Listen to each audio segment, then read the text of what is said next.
Chapter 4 valuing the assets. तो इस chapter में इंट्रिंसिक वैल्यू पहले तरीके से कैसे कैलकुलेट करते हैं वो सिखाया जाएगा। तो पहले आपको देखना पड़ेगा कि कंपनी गोइंग कंसर्न में है या फिर लिक्विडेशन स्टेट में है। अगर कंपनी सीरियस डिक्लाइन में है तो एसेट्स की वैल्यू उनकी लिक्विडेशन वैल्यू पे निकाली जाएगी, मतलब उन्हें बेच के जो कुछ मिलेगा वो वैल्यू होगी। और अगर इंडस्ट्री और कंपनी स्टेबल है और ग्रो कर रही है तो एसेट्स की वैल्यू उनकी रिप्रोडक्शन कॉस्ट पे कैलकुलेट की जाएगी। तो गोइंग कंसर्न वैल्यू निकालने के 3 तरीके होते हैं। गोइंग कंसर्न का मतलब वही है कंपनी स्टेबल है और ग्रो कर रही है, मतलब फ्यूचर में रहेगी कंपनी, बंद नहीं होने वाली। लिक्विडेशन का मतलब है बंद हो जाएगी। तो गोइंग कंसर्न का पहला तरीका है ग्राहम एंड डॉड वाला, जिसमें वो नेट वर्किंग कैपिटल निकालते हैं। उसका फॉर्मूला वही है current assets minus total liabilities, और ये मेथड बहुत ज़्यादा रिलायबल है। दूसरा है बुक वैल्यू मेथड। इसमें क्या करोगे आप, total assets minus total liabilities, जो आगी वही आपकी वो वैल्यू ऑफ एसेट्स है। इसमें दिक्कत यह है कि आप ये एज्यूम कर रहे हो कि सारे एसेट्स की जो बुक वैल्यूज हैं वो बिल्कुल सही है बैलेंस शीट पे,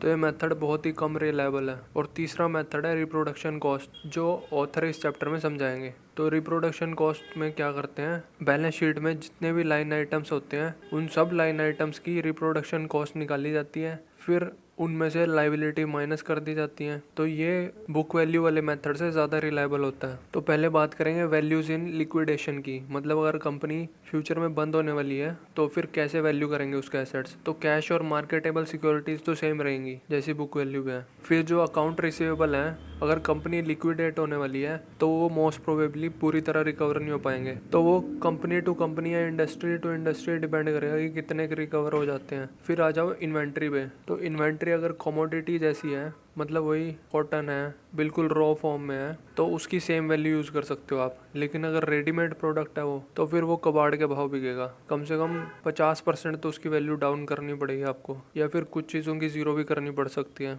और जो स्पेशलाइज्ड इन्वेंट्री होती है ना, वो 50% से भी कम रिकवर कर सकते हैं हम। तो इसके लिए आपको एक एक्सपर्ट अप्रेजर की ज़रूरत पड़ेगी इसकी वैल्यूएशन करने के लिए। फिर आ जाओ प्रॉपर्टी प्लांट इक्विपमेंट पे। इसमें कि आपको बहुत डिटेल्ड नॉलेज चाहिए रियल एस्टेट की और इक्विपमेंट की, जो कि उस इंडस्ट्री में यूज़ हो रहे हैं। तो जो ऑफिस बिल्डिंग्स हैं उनकी वैल्यू तो बुक वैल्यू से ज़्यादा ही होगी, क्योंकि ऑफिस बिल्डिंग कोई भी यूज़ कर सकता है। लेकिन जो कंपनी की मेन फैक्ट्री होगी, जैसे केमिकल प्लांट है, तो उसकी वैल्यू बुक वैल्यू से बहुत ही कम होगी। तो इसके लिए भी नॉलेज बहुत ज़रूरी है, नहीं तो एक्सपर्ट हायर करना पड़ेगा इसके लिए भी। और अगर कंपनी की कोई गुडविल है तो वो ज़ीरो करनी पड़ेगी आपको, क्योंकि उसका कोई फ़ायदा नहीं है। और अगर डेफर्ड टैक्स एसेट्स हैं आपके पास जिनका आपको फ्यूचर में बेनिफिट मिलने वाला है, तो उनकी भी वैल्यू ज़ीरो करनी पड़ेगी, क्योंकि कंपनी बंद हो रही है तो बेनिफिट कहाँ से लोगे। तो अब आप इन सब एसेट्स को टोटल कर दो, तो अब आपको देखना है कि इस कंपनी के पास डेट कितना है। अगर कंपनी की जो अभी हमने टोटल करके वैल्यू निकाली है एसेट्स की, अगर उससे ज़्यादा डेट है तो शेयर होल्डर्स को तो कुछ मिलेगा ही नहीं। लेकिन कई बार होता क्या है कि जब कंपनी फाइनेंशियल डिस्ट्रेस में होती है ना, लिक्विडेशन होने वाली होती है उसकी, तो उसका डेट ना बहुत ही बड़े डिस्काउंट पे ट्रेड कर रहा होता है, मतलब जितनी उसकी वैल्यू होती है उससे बहुत कम वैल्यू पे ट्रेड कर रहा होता है। तो ये अच्छी अपॉर्चुनिटी हो सकती है उस कंपनी की डेट सिक्योरिटीज़ खरीदने की, स्टॉक नहीं। लेकिन जो कंपनी का डेट आउटस्टैंडिंग है वो काफ़ी कम होना चाहिए। कंपनी की जो आपने वैल्यू ऑफ एसेट्स निकाली है लिक्विडेशन में, उससे काफ़ी कम होना चाहिए, मतलब मार्जिन ऑफ सेफ्टी मिलना चाहिए आपको इसमें भी। तो अब हम बात करेंगे value of assets in going concern, मतलब अगर कंपनी फ्यूचर में भी चलती रहेगी तो इसमें आपको निकालनी है रिप्रोडक्शन कॉस्ट ऑफ एसेट्स हर एक लाइन आइटम की। तो रिप्रोडक्शन कॉस्ट ऑफ एसेट क्या होती है, मान लो अगर किसी कंपनी का एनालिसिस कर रहे हैं हम, तो वैसी ही कंपनी खड़ी करने के लिए मुझे कितना पैसा खर्च करना पड़ेगा। तो मुझे सारे एसेट उस कंपनी के रिप्रोड्यूस करने पड़ेंगे ना आज की डेट में, जो उनकी वैल्यूज होंगी उनके हिसाब से। तो वो है रिप्रोडक्शन कॉस्ट ऑफ एसेट्स। तो इसमें कैश में तो कोई चेंज नहीं होगा, marketable securities current market price पे आ जाएंगी, और जो अकाउंट रिसीवेबल हैं वो ज़्यादा होंगे थोड़े, क्योंकि आप तो पूरी तरह रिकवर नहीं कर पाओगे ना। नए बंदे को पैसे इकट्ठे करने में दिक्कत आती है, तो अकाउंट रिसीवेबल ज़्यादा ही रह जाते हैं। फिर आ जाओ इन्वेंट्री पे। इन्वेंट्री उन्होंने पुरानी खरीदी होगी, तो आज की डेट में आपको ख़रीदने में ज़्यादा पैसे पे करने पड़ेंगे, क्योंकि हो सकता है कि जो इन्वेंट्री है उसके प्राइस बढ़ गए हों, मतलब जो कॉस्ट ऑफ गुड्स है उसके प्राइसेस बढ़ गए हों। और फिर आपको करना है डेज इन्वेंट्री आउटस्टैंडिंग है जो आज की डेट में, उसको हिस्टोरिकल एवरेज से कंपेयर करना है। तो अगर हिस्टोरिकल एवरेज मान लो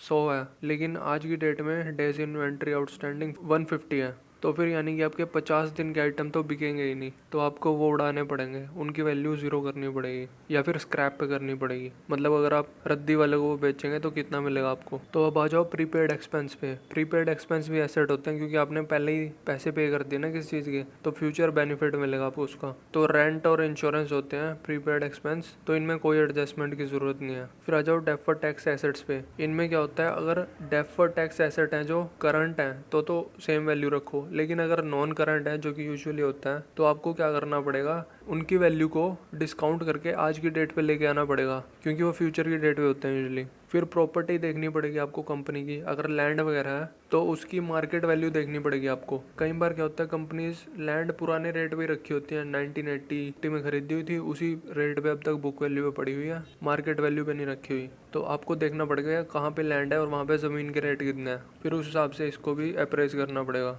आ जाओ प्लांट में। प्लांट में आपको देखना है कि फैक्ट्री ऑफिस बिल्डिंग्स ये हैं, जो ऑफिस बिल्डिंग की तो यूजुअली बढ़ते ही हैं प्राइस, और फैक्ट्री को रिप्रोड्यूस करने का कितना खर्चा आएगा वो देखना पड़ेगा आपको। इसमें आपको इन्फ्लेशन भी कंसिडर करनी पड़ेगी। इक्विपमेंट में ज़्यादातर एडजस्टमेंट की ज़रूरत नहीं होती जब तक जो एक्चुअल लाइफ होती है इक्विपमेंट की वो यूज़फुल लाइफ से ज़्यादा हो। फिर आ जाओ गुडविल पे। अब ये गुडविल कौन सी गुडविल है, अगर गुडविल कंपनी की बैलेंस शीट पे दी हुई है तो वो ज़्यादातर वो वाली गुडविल होती है जो एक्विजिशन करके कंपनी ने कमाई होती है। तो एक्विजिशन वाली गुडविल आपको कंफर्म करना पड़ेगा कि वो ढंग की है भी या नहीं। लेकिन एक्विजिशन गुडविल को वैल्यू इन्वेस्टर्स बेकार ही मानते हैं और वो कहते हैं कि इसे आप ज़ीरो ही कर दो। अब कौन सी गुडविल लेनी है, तो मान लो अगर आप जिस कंपनी की वैल्यूएशन कर रहे हो वो कोका कोला है, तो कोका कोला की ब्रांड वैल्यू है, कस्टमर्स की लॉयल्टी है, डिस्ट्रीब्यूशन चैनल है एस्टेब्लिश किए हुए उनके पहले से ही। तो ऐसी कंपनी के साथ आपको कम्पीट करने के लिए क्या करना पड़ेगा, आपको ये 3 चीज़ें तो बनानी पड़ेंगी ना। तो इन्हें बनाने के लिए कितने साल लगते हैं और कोका कोला कितना खर्चा करता है इन चीज़ों पे हर साल, तो वो आपको देखना पड़ेगा। मान लो 3% ऑफ सेल्स कोका कोला इन चीज़ों पे खर्च करता है हर साल, और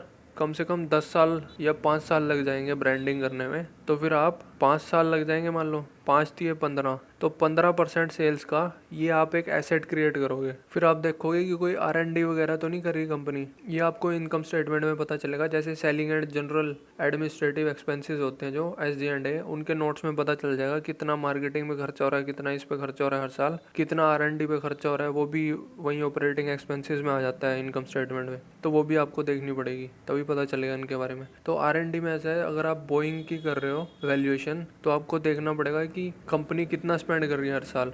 तो बोइंग 4% स्पेंड करती थी सेल्स का हर साल, और उसका जो प्रोडक्ट होता था वो 15 साल चलता था, तो 15 4 60, तो 60% ऑफ सेल्स आपको एक और एसेट क्रिएट करना पड़ेगा। ये एसेट्स बैलेंस शीट पे नहीं होंगे, लेकिन आपको ये खुद से क्रिएट करने पड़ेंगे क्योंकि हैं और इनकी वैल्यू है। फिर आ जाओ कस्टमर रिलेशनशिप। कस्टमर रिलेशनशिप कैसी है कंपनी की, तो अगर आप नए बंदे हो कंपनी के साथ कम्पीट करने जा रहे हो तो आपको कस्टमर रिलेशनशिप भी तो डेवलप करनी पड़ेंगी। एकदम तो आपके कस्टमर नहीं बन जाएंगे ना, तो 1-2 साल तो उसमें भी लगता है, तो इसका भी आपको ऐसे ही एसेट क्रिएट करना पड़ेगा। फिर आपको देखने पड़ेंगे लाइसेंसेस हैं कि नहीं कंपनी के पास, कोई गवर्नमेंट लाइसेंस है, जैसे कोई कैसीनो का लाइसेंस होता है, अल्कोहल बेचने का लाइसेंस होता है, रेडियो टीवी ब्रॉडकास्ट के लाइसेंस होते हैं, तो इनकी भी वैल्यू होती है। ये अगर आप नए कॉम्पिटिटर हो तो आपको खरीदने तो पड़ेंगे ही, लेकिन ये शो नहीं होते बैलेंस शीट पे, अगर नहीं हो रहे तो कंसिडर करने पड़ेंगे।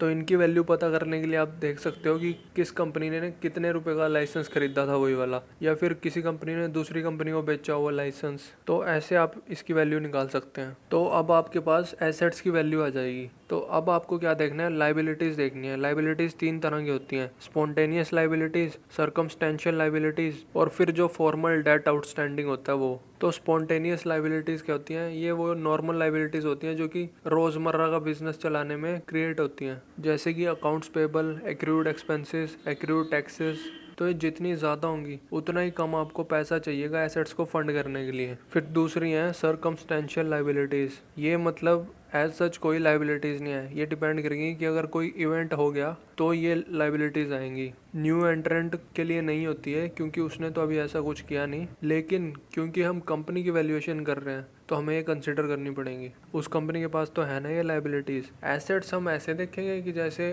हम उस कंपनी के साथ compete करने जा रहे हैं, मतलब अपने हिसाब से, लेकिन जो लाइबिलिटीज़ हैं वो उसी की देखेंगे क्योंकि वैल्यूएशन तो अल्टीमेटली उसी की हो रही है ना। तो ये सर्कमस्टेंशियल लाइबिलिटीज़ तब आती हैं जैसे कोई टैक्स लॉ चेंज हो गया, या फिर कंपनी ने कोई लॉ ब्रेक कर दिया, या फिर कोई कंपनी पे फाइन लग गया अचानक से। तो अब जो हमने वैल्यू ऑफ एसेट्स निकाली थी उसमें से हम स्पॉन्टेनियस लाइबिलिटीज़ और सर्कमस्टेंशियल लाइबिलिटीज़ को माइनस कर देंगे। ये आ जाएगी reproduction cost of net assets, या फिर reproduction value of net assets बोल सकते हैं। तो अगर कोई न्यू एंट्रेंट है तो उसको कम से कम इतना तो पे करना पड़ेगा कंपनी के बिजनेस को डुप्लीकेट करने के लिए। तो अब जो आपने ये निकाली है reproduction cost of net assets, इसमें से अब अगर आप डेट आउटस्टैंडिंग माइनस कर दो तो आपके पास जो वैल्यू आएगी वो इक्विटी इन्वेस्टर्स के लिए जो वैल्यू है वो है। तो अब आपके पास जो वैल्यू ऑफ इक्विटी आ गई है ये इंट्रिंसिक वैल्यू है। तो अब आपके पास जो इंट्रिंसिक वैल्यू आ गई है ये, अगर शेयर प्राइस इससे काफ़ी नीचे है, मतलब अच्छा खासा मार्जिन ऑफ सेफ्टी मिल रहा है आपको, तब ही आप वो स्टॉक खरीदोगे।